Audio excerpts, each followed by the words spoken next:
Hey guys, welcome back, it's Ripe again. In today's video, a Karen repeatedly parked her cars in my driveway. I ended up towing her, but she retaliated by parking a massive excavator on my private property. Here is what happened. Let's dive right into the video. The title story starts like this. I never imagined that moving into a new neighborhood would be such a hassle, but when you have a prissy Karen for a neighbor, a lot of unexpected things can come your way. From the day I moved in, Karen was there, standing at the end of my driveway, watching every move I made.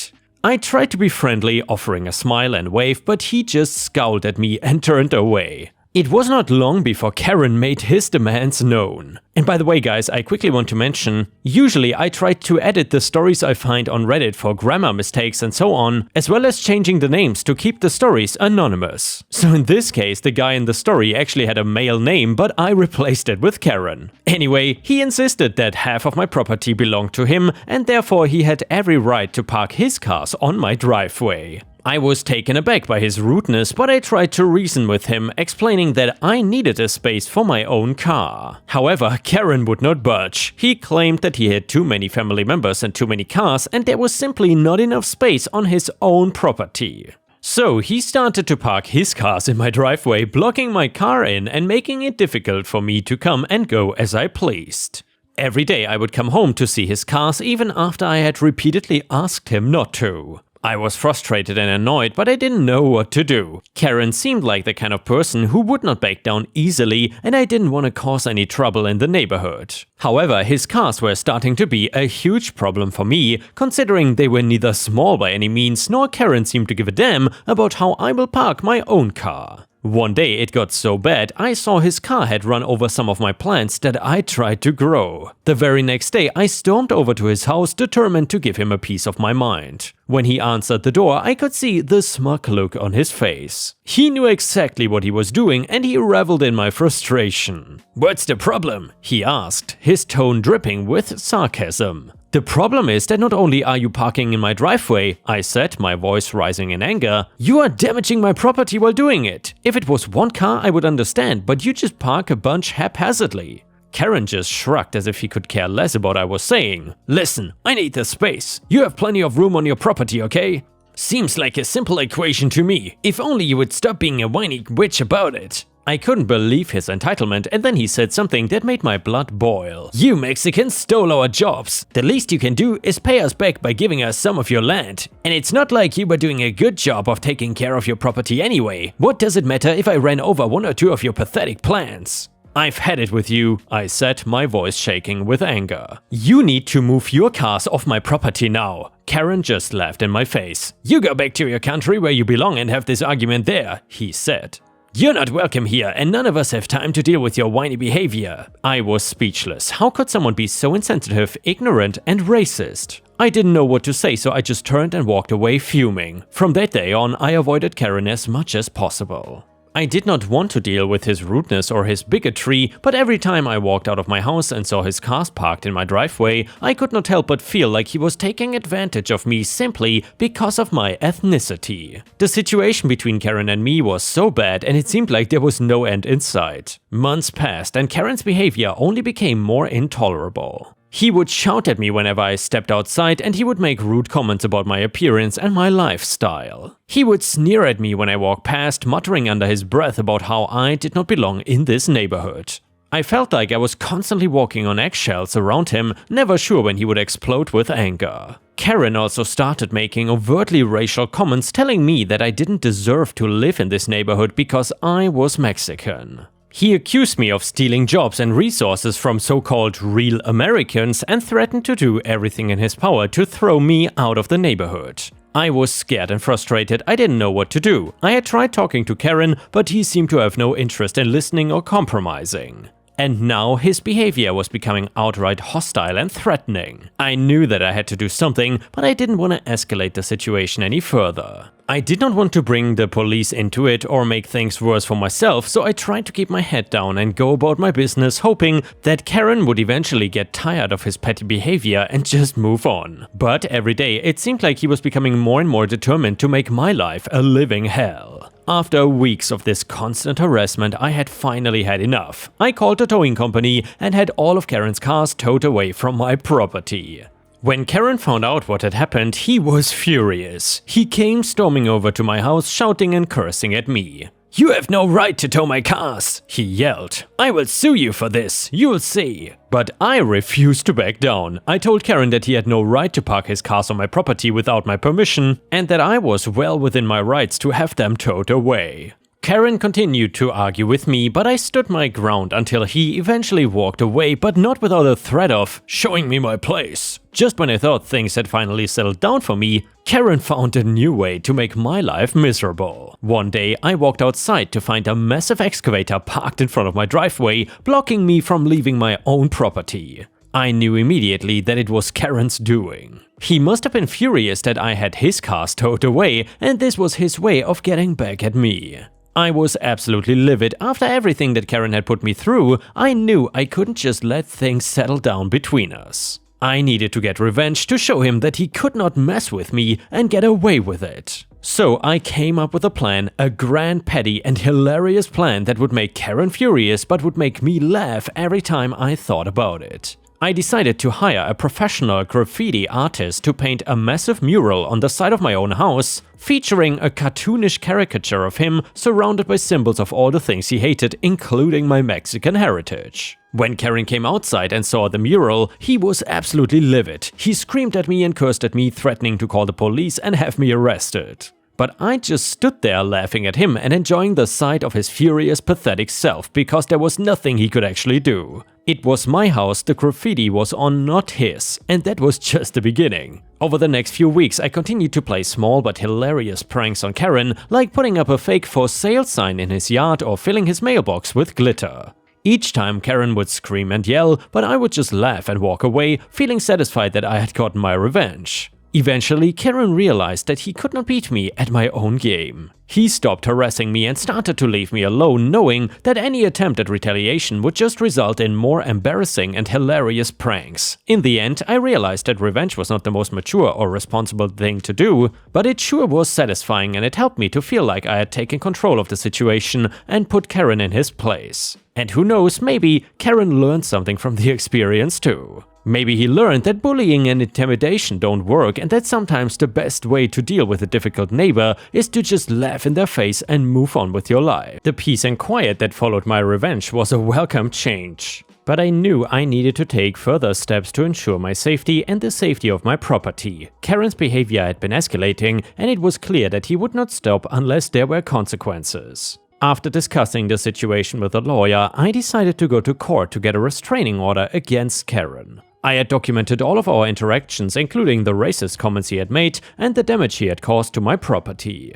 My lawyer advised me that I had a strong case and that a restraining order would help to protect me from any future harassment. The day of the court hearing arrived and I was nervous but determined. I presented my case to the judge, providing evidence of Karen's actions and explaining how his behavior had negatively affected my life. Karen, on the other hand, tried to paint himself as the victim, claiming that I was the one harassing him and that my mural was defamatory. The judge, however, saw right through Karen's lies. She noted his pattern of harassment and his refusal to respect my property rights. After hearing both sides, the judge granted me the restraining order, requiring Karen to stay at least 100 feet away from me and my property at all times. Karen was furious about the outcome, but there was nothing he could do. The restraining order was a legal mandate, and any violation would result in serious consequences. I finally felt safe and protected, knowing that the law was on my side. As the weeks passed, Karen adhered to the restraining order, and I didn't have to worry about him parking his cars on my property or hurling racist insults at me. I felt the sense of relief and freedom that I hadn't experienced since moving into the neighborhood. Though my revenge may not have been the most mature course of action, it was the catalyst that helped me stand up to Karen and put an end to his harassment. So ultimately, the restraining order provided me with the peace of mind and security that I needed to truly feel at home in my new neighborhood. And perhaps, just perhaps, Karen learned a valuable lesson about respecting others and their property. Only time will tell if his behavior will change for good, but for now, I can finally enjoy my home and my life without fear or constant conflict. And the next one is titled Parking Revenge. Background: I am in an indoor parking garage of a mall. The place is packed. Took me 15 minutes of driving up and down the building to get lucky and find a spot. So then I parked the car and almost walked out of the building, but suddenly I remembered I left my wallet back in the car. The offense: as I walk back along a clearly marked pedestrian crossing, a guy in a 30-year-old BMW almost drives me over, stops and gives me the most annoyed look humanly possible. No trace of remorse or anything, barely lets me take a step back and drives off in the same direction I was walking in. The revenge: I unlock my car from the distance, making sure he sees the taillights up. As expected, he stops, happy to wait for a parking space to free up. So I get into the car and instead of taking my wallet and leaving, I start the engine and then pretend to fumble a bit inside, looking at the guy through the rearview mirror. As soon as I noticed his patience running thin and him starting to drive off, I reserve back a bit and making him stop and wait more. After several minutes, which undoubtedly seemed longer for my new friend, I stop the engine, take my wallet, get out of the car and, while maintaining eye contact with the other driver, give him the biggest crap-eating grin I could muster and walk off towards the mall entrance. The dude was fuming, hit the gas and drove off. I could hear his tires screeching in the distance. And yeah, Ripe Stars, I'm really not sure what it is about BMW drivers, but for some reason they have a bad reputation in so many countries. Where I am from in Western Europe, they have an especially bad reputation for not using the blinkers and usually also overtaking at crazy speeds. Do they have a similar reputation in your country? Let me know in the comments. The next one is titled Incredible Revenge. So almost a couple of years ago, I had a guy that emailed me back and forth for months. He was pretty cool but picky beyond belief and couldn't decide on what he wanted. Finally though, he ordered this ultra deluxe 4-player arcade machine wrapped in Star Wars graphics. I don't have the original pic, so here is a sample render. Unfortunately, for copyright reasons, I cannot show that. Anyway, he spared no expense, spending $3,000 plus $220 shipping, so the machine arrives in Melbourne 5 days later and he calls me up, losing his mind. It's been damaged by the freight company, so I sent everything fully insured, so I assured him it was okay, he is covered. He sends me the pics of the damage. It was only very slight, nothing cosmetic, but the console was a little dislodged as they must have stacked something heavy on it. I assured the customer it could be fixed, so I will contract a cabin maker to come out to him and repair it at my expense and then I'll go through insurance later. But nope, he didn't want that. So I said, okay, I will arrange for collection and have it brought back to me and I will issue him a full refund including freight. Nope, he didn't want that either. Okay, I said, what would make you happy then? It's something easy to fix, perhaps I can pay you what I would pay the contractor, about $250. And you can fix it yourself? Nope. He wanted a full refund and he wanted to keep the machine too. I said that won't happen, insurance won't allow it as the damage is tiny. It's like car insurance, they won't write off a whole car for minor damage that can be fixed. He did not care, he wanted a refund. I said they won't do it and I certainly won't pay out of pocket. Either I'll arrange collection of the unit at my expense and issue a refund to him, or we have it repaired. But nope, he paid via PayPal and he's putting through a dispute because the item did not arrive as described. I advised him that PayPal's rules also state that in order to get a refund he will need to show proof that he had sent the item back or arranged with the sender to have it collected. But nope, he's keeping it and getting a refund. So I advised him what he was committing was fraud and theft. Also, PayPal will freeze the $3,220 in my account and I'm not at fault here. That's what PayPal does, you see. If anyone lodges a dispute, they automatically freeze the funds in the seller's account. It's guilty until proven innocent with them. It can also take up to 90 days to resolve, sometimes 6 months. I know it's happened before, he did not care. The next thing I knew, I had a notification from PayPal, the funds were frozen pending the dispute. The next step is stating your case to them, providing evidence etc. where they relay the info back and forth between the buyer and seller. PayPal always sides with the buyer, sellers are a piece of work as far as they are concerned. If it cannot be resolved between buyer and seller, then you can opt to have PayPal decide, but their decision is absolute. I provided my transcripts advising the customer that I would collect the item and refund him, and he provided them with a fake pickup receipt. As far as they knew, he has done his part, now he is eligible. So then they ruled in his favor, so this guy now has his money back and my $3,000 machine. I was fuming and he wouldn't answer my calls or emails.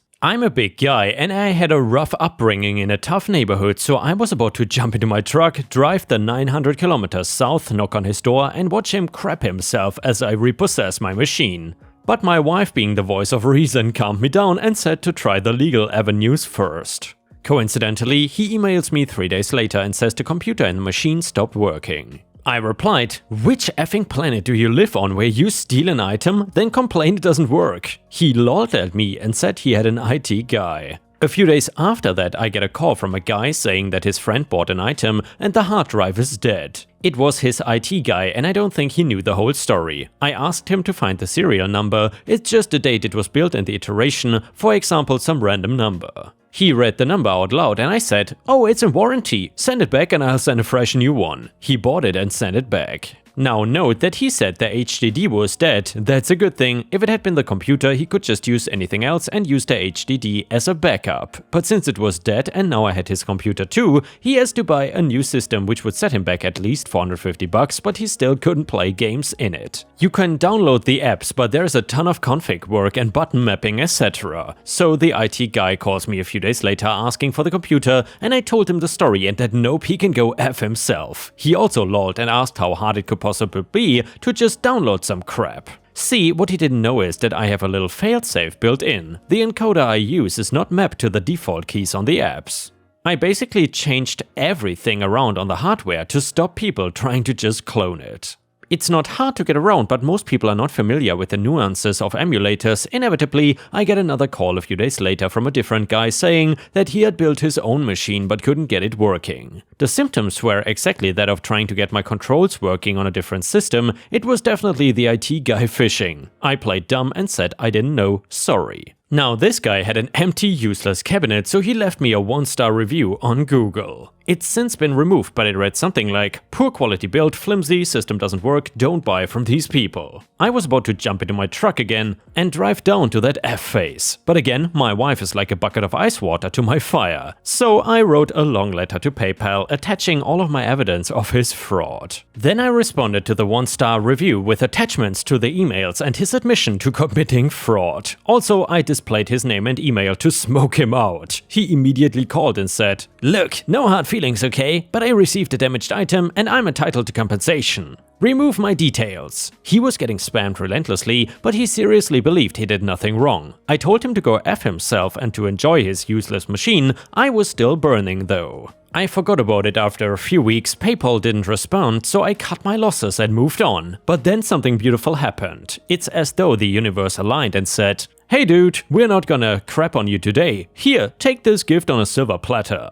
I was on eBay looking for old non-working machines I can buy and refurbish. There's good money to be made doing that. A one-day refurbish could pull in over $1,000 profit and he has listed my machine. But contrary to his Google review, the description was "marvelous hand-built arcade cabinet built by a master carpenter, flawless finish and quality, missing computer. Good for a DIY project." I'm not a carpenter, by the way. He had it listed for $1,100. That was still $1,100 pure profit to him since he got it for free. I bought it under my wife's account and had it delivered to my home address. When I sent it, it was wrapped in about a 4-inch thick layer of bubble wrap. When it arrived, it had a flimsy single layer less than 5mm thick. The courier who dropped it off was the same guy who picked it up from me. We were good friends and he knew this story. So I said I was gonna damage it, make it look serious, but nothing I cannot fix in a few minutes. He agreed and said that he would log the damage as due to insufficient packaging. Insurance won't cover it. I knocked the panels out from inside so it looked like the machine had been crushed. Realistically, I only had to reset the screws and it was as good as new, but it looked mangled. Then I sent Melbourne douchebag the pictures and complained about the damage. He said it was insured. I advised him the courier said it was insufficiently packaged and that it is not covered. I want a refund, take this back. I knew he wouldn't take it back, it was totally useless to him.